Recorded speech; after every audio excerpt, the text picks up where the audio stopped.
Bernie Sanders warning a Biden victory is no sure bet. So is it time Democrats focus more on the issues rather than being just anti-Trump? Here to discuss, Heritage Action Executive Director Jessica Anderson. Jessica, welcome to the show. Great to have you here. So I think Bernie's getting a little frustrated with the Biden camp. What do you make of his comments?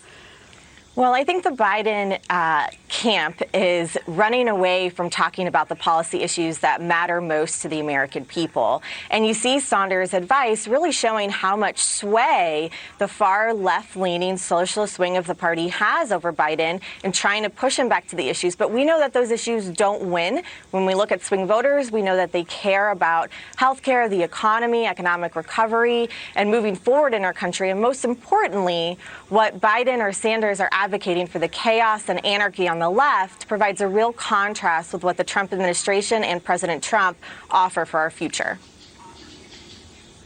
Joe Biden seems to be offering no clarity on anything is the problem. So, yeah, sure, he needs to galvanize those Bernie voters, but no one's getting excited because it seems that no one can really pinpoint where he stands on issues and what his policy would look like. Does that strategy make any sense at this point?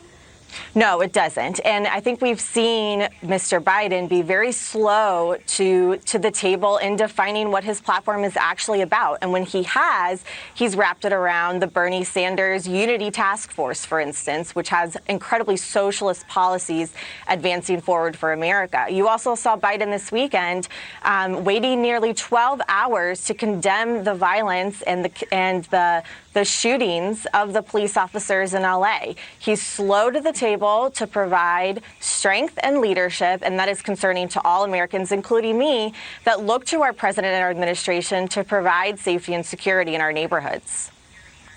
Yeah, the DNC was also slow to report on any of that violence. We saw that as well. But we have a special topic here, an important first look at Heritage Action's new No Police, No Peace billboards. They're being unveiled in major U.S. cities today, prime locations like Times Square. So tell us a little bit about the billboards, and if we can, let's see them.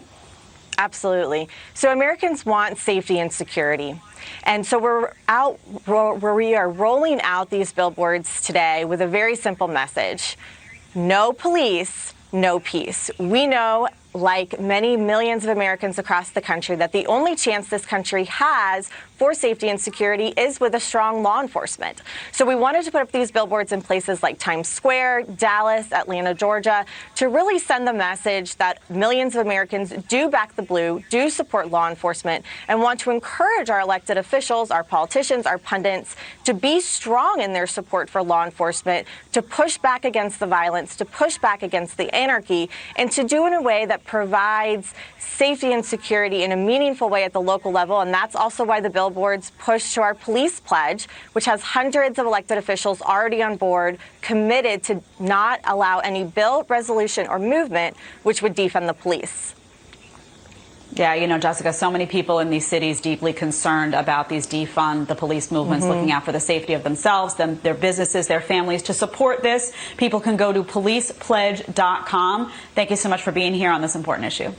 Thank you for having me.